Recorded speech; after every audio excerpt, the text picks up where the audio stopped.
नमस्कार बच्चों, श्री अग्रसेन कन्या पीजी कॉलेज हिंडन सिटी के डिजिटल प्लेटफॉर्म पर आपका स्वागत है बच्चों। आज की क्लास में हम आपको सामाजिक समूह पढ़ाने जा रहे हैं बच्चों। इनको बोलते हैं सोशल ग्रुप्स। क्या बच्चों? सोशल ग्रुप्स बोलते हैं। आइए जानते हैं बच्चों, सामाजिक समूह की परिभाषा जानते हैं पहले तो, फिर विशेषताएं जानेंगे और बहुत सारे उदाहरण के माध्यम से इसको समझने की कोशिश करेंगे कि सामाजिक समूह क्या है और इनकी समाज में उपयोगिता क्या है।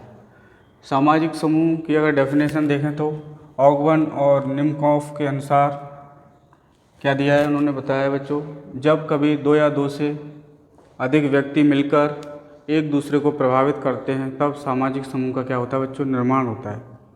उदाहरण के लिए है बच्चों प्राथमिक समूह और द्वितीयक समूह। और ये ऑगवन की एक किताब है बच्चों, सोशल चेंज। इस किताब में इन्होंने इन सब चीज़ों के बारे में बताया है। और अगर बच्चों जनरल वे में देखें तो सामाजिक समूह क्या है?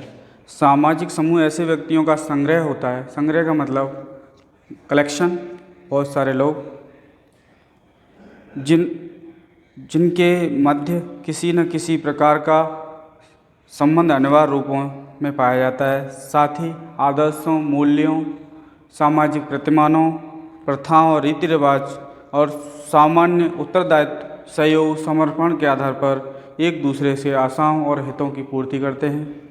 ठीक है बच्चों, तो ये एक जनरल वे में है कि सामाजिक समूह क्या है। आप समझ पा रहे होंगे कि सामाजिक समूह क्या है बच्चों, ऐसे व्यक्तियों का संग्रह होता है जिनके मध्य किसी न किसी प्रकार का संबंध अनिवार्य रूप से पाया जाता है। ठीक है, साथ ही वो रीति रिवाजों, सामाजिक प्रतिमानों, मान्यताओं, प्रथाओं, उत्तरदायित्वों, सहयोग और समर्पण के आधार पर एक दूसरे के हितों को ध्यान में रखकर क्या है बच्चों, बनाए जाते हैं। ठीक है, सामाजिक समूह की कुछ विशेषताएं आइए बच्चों जानते हैं, क्या हैं वो विशेषताएं, देखते हैं।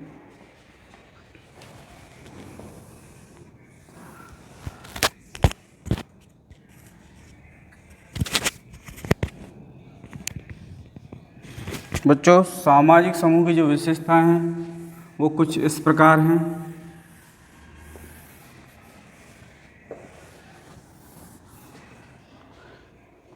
मनुष्यों का समूह, इसमें क्या है बच्चों, मनुष्यों का समूह होता है। सीधी सी बात है, नाम में सामाजिक समूह तो इसमें मनुष्य ही शामिल होंगे। सामाजिक समूह की विशेषताएं परीक्षा में क्या है बच्चों, लघु उत्तरी के रूप में ये क्वेश्चन देखने को मिलता है कि सामाजिक समूह किसे कहते हैं या सामाजिक समूह का अर्थ क्या है। सामाजिक समूह को उदाहरण देकर समझाइए, इस तरह से पूछा जा सकता है।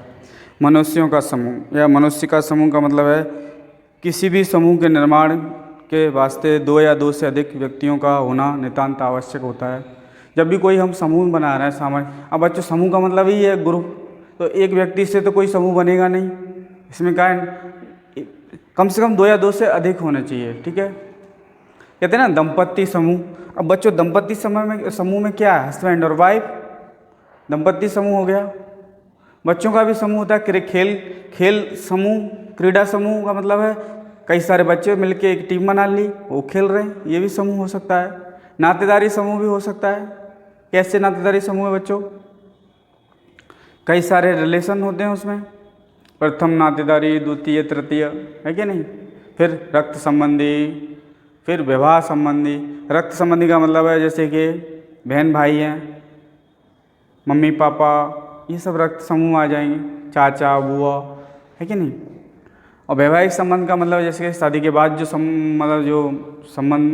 समूह नातेदारी जो संबंध बने, जैसे कि कोई लड़की है या कोई लड़का है, उसकी शादी होने के बाद क्या है बच्चों, वो किसी का कोई कुछ और रिश्ते में लगेगा, किसी का कुछ लगेगा, किसी का कुछ लगेगा, ऐसे क्या है रिलेशन सब बन जाते हैं। ठीक है, तो ये जब हम आपको विवाह नातेदारी पढ़ाएंगे तब इसको और डीपली बताएंगे। फिलहाल जानकारी के लिए समझ लेते हैं कि नातेदारी समूह क्या होता है। कहते हैं ना कुछ रिश्तेदार हमारे पास के होते हैं, कुछ दूर के रिश्तेदार होते हैं, वो सब क्या है नातेदारी समूह के ही तो आते हैं। ठीक है बच्चों, तो इसकी पहली विशेषता है कि मनुष्य का समूह बच्चों। ठीक है, आपने पहली विशेषता समझ ली, मनुष्य का समूह। और दूसरी विशेषता है बच्चों कार्यों का बंटवारा, क्लासिफिकेशन ऑफ वर्क, कार्यों का बंटवारा। इसमें देखा गया है बच्चों प्रत्येक समूह जो होता है सामाजिक समूह, उसमें क्या है प्रत्येक व्यक्ति को एक एक अलग अलग जिम्मेदारी दी जाती है। जैसे कि बच्चों अगर हम प्राथमिक समूह में दे रहे हैं एक एग्जाम्पल के तौर पर, जैसे C.S. फूले हैं एक समाजशास्त्री, उन्होंने 2 तरह के समूह बताए हैं, प्राथमिक समूह और द्वितीयक समूह। ठीक है बच्चों, तो उसमें अगर देखें तो ये पाएंगे कि जैसे कार्यों का बंटवारा है, घर में पिताजी की भूमिका अलग है, आप छात्र तो यहाँ पे हैं कॉलेज में, आप बेटी हैं तो बेटी की भूमिका है, तुम्हारी माता जी हैं तो उनकी अलग भूमिका है, आपका भाई है उसकी अलग भूमिका है। तो क्या है बच्चों इसमें क्या है जो समूह है उसमें कार्यों का विभाजन देखा जा सकता है। चाहे तुम कोई संस्था ले लो, मान लो उसमें भी अलग अलग होता है। हर जो संस्था है जो सामाजिक समूह से मिलकर बनी है तो उसमें हर व्यक्ति की क्या है बच्चों अलग अलग जिम्मेदारी है।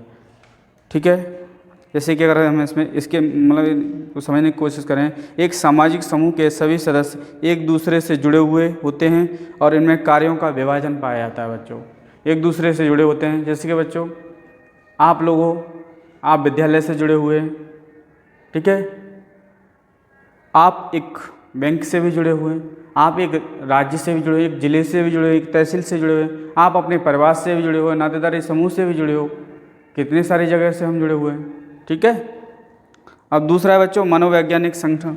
तीसरी विशेषता है बच्चों मनोवैज्ञानिक संगठन। मनोवैज्ञानिक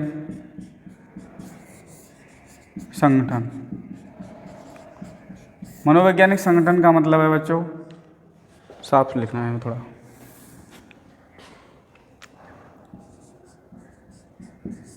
मनोवैज्ञानिक संगठन। देखो जब भी कोई सामाजिक समूह होता है वो बच्चों साइकोलॉजिकल रूप से भी जुड़ा होता है, क्योंकि हमारे विचार अलग हैं, आपके विचार अलग हैं, हमारा साथी है उसके विचार अलग हैं, हमारा पड़ोसी है उसके विचार अलग हैं, लेकिन कुछ कुछ विचार जब मिलते हैं तो क्या करते हैं एक सामाजिक समूह बनता है। या तो विचार नहीं मिलेंगे तो समूह कैसे बनेगा। तुमने देखा हो जब कोई राजनीतिक पार्टी है, आज वो लोग साथ हैं, जब वो पार्टी से अलग होता है तो एक अपना नया समूह बना लेता है, नई पार्टी बना लेते। कहने का मतलब विचारों में तालमेल नहीं है तो उसने नया संगठन बना लिया, है कि नहीं। घर घर में ही देख लो आप, परिवार में पिताजी और चाचा 2 भाई हैं, जब तक साथ रह रहे हैं फिर बंटवारा हो जाता है तो एक दीवार खिंच जाती है। इनका मतलब जब विचार मिलते नहीं तो अलग अलग रहने लगते हैं। इस तरह से क्या है बच्चों मनोवैज्ञानिक, इसके अंतर्गत व्यक्तियों के बीच में मनोवैज्ञानिक अंतःक्रिया पाई जाती है। भाई एक ही बात है, अंतःक्रिया का मतलब है समूह तो तभी बनेगा कि जब अंतःक्रिया समाज, जैसे कि मैंने तुम्हें समझाया था। वो कैसे है इसमें कि प्रत्येक व्यक्ति का अपना अपना व्यू होता है किसी भी चीज़ को लेकर, और वो उसी से जब उसको ऐसा लगता है कि मेरी सोच ऐसी है तो उस तरह के समूह, जैसे बच्चों तुमने पढ़े हों शायद पॉलिटिकल साइंस पढ़े हो सीनियर की तो उसमें पढ़े हों दबाव समूह, हित समूह, प्रेशर ग्रुप्स। आज भी हमारे भारतीय राजनीति में दबाव समूह है जो सरकार पर अपना दबाव बनाते हैं। जैसे चंदा देकर, बहुत सारा चंदा दे दिया तो फिर सरकार को उनके पक्ष में नीतियाँ बनानी पड़ती हैं, है कि नहीं। स्पेशल मैं किसी का नाम नहीं ले रहा, लेकिन अप्रत्यक्ष रूप से सरकार उनको लाभ पहुंचाने की कोशिश करती है जो सरकार को बाहरी तौर पर सपोर्ट करते हैं। ठीक है बच्चों, ये हो गया स्वैच्छिक सदस्यता। 4th विशेषता है बच्चों स्वैच्छिक सदस्यता। बच्चों सामाजिक समूह में शामिल होने में व्यक्ति स्वयं जुड़ता है, ये नहीं किसी के ऊपर दबाव बनाया जाता है। ठीक है बच्चों, स्वैच्छिक सदस्यता इसमें क्या है प्रत्येक व्यक्ति को किसी न किसी समूह का सदस्य होना अनिवार्य माना जाता है।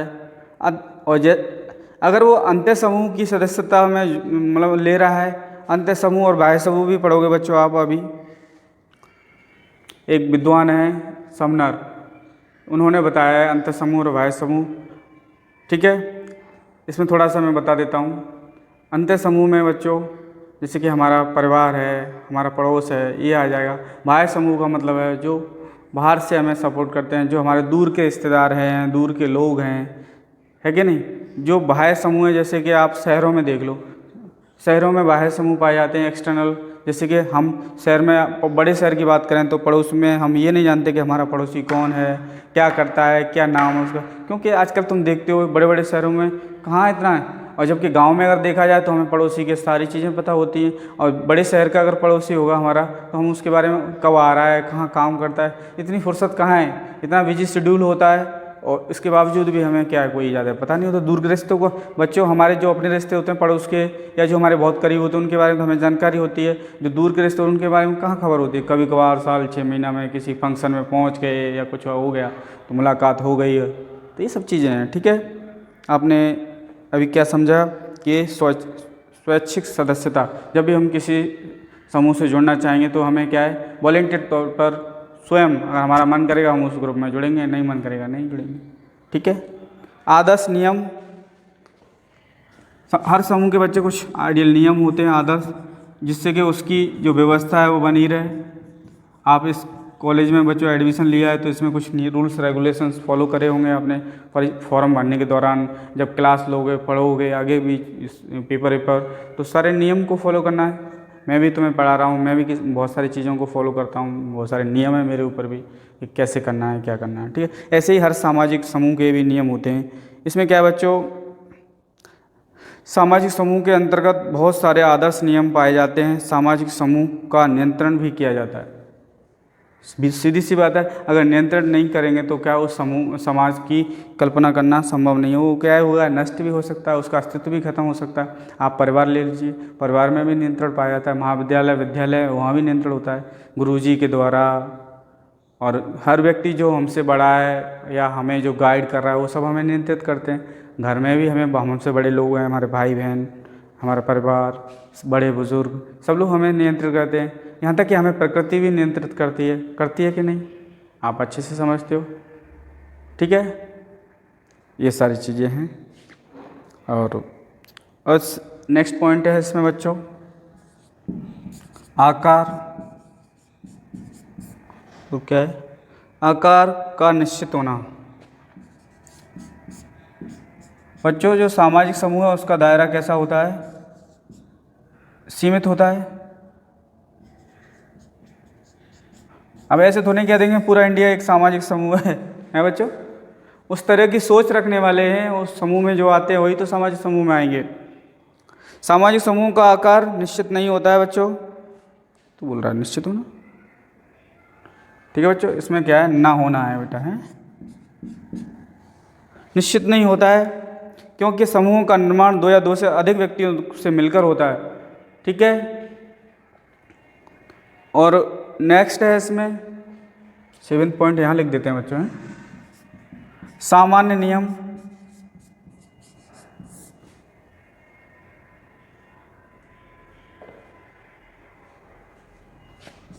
सामान्य रुचि एवं सामान्य एकता। बच्चों मैंने बोला ना, जनरल इंटरेस्ट, व्यक्ति का जनरल इंटरेस्ट डिपेंड करता है कि वो किस ग्रुप में, किस तरह की एक्टिविटीज़ में शामिल होना चाहता है। जैसे कि हमारा महाविद्यालय, इसमें बहुत सारे खेल कूद के कार्यक्रम होते हैं, सांस्कृतिक कार्यक्रम होते हैं, उनमें हर बच्चे को फोर्स तो नहीं किया जाता है, पढ़ाई के साथ साथ ये भी चलता है। तो डिपेंड करता है उसके प्रति इंटरेस्ट है कि नहीं। तो और सामान्य एकता का मतलब सारे लोग कोई स्पेसिफिक बंधन में नहीं होते हैं, कुछ नियमों के द्वारा उनको जनरली जोड़ लिया जाता है। जैसे कि मान लो अभी आप लोग कॉलेज के स्टडी ग्रुप से ही जुड़े हुए, तो नॉर्मली तो जोड़ दिया आपको, ये तो नहीं बाउंड है कि तुम्हें जुड़ना ही जुड़ना है, नहीं तो इतना चार्ज लगेगा, ये जुर्माना हो जाएगा, ऐसा तो कुछ नहीं है। तो आज की क्लास में बच्चों आपने क्या समझा, सामाजिक समूह के बारे में जाना, सोशल ग्रुप्स के बारे में जाना कि आखिर सोशल ग्रुप्स क्या हैं, क्या क्या इनकी विशेषताएँ हैं। अगली क्लास में बच्चों आप प्राथमिक समूह और सामाजिक समूह के बारे में जो पढ़ेंगे कि कौन कौन से मतलब परिवार है, क्या क्या इसमें शामिल है, ये सब चीज़ें पढ़ेंगे आप। और इस तरह से ही सारी चीज़ें आगे बढ़ती जाएंगी और आपका जो सिलेबस है वो पूर्णता की ओर बढ़ ही रहा है, ठीक है बच्चों। तो आज के लिए इतना ही, अगले वीडियो में फिर एक नए टॉपिक के साथ उपलब्ध होंगे। थैंक यू बच्चों, धन्यवाद।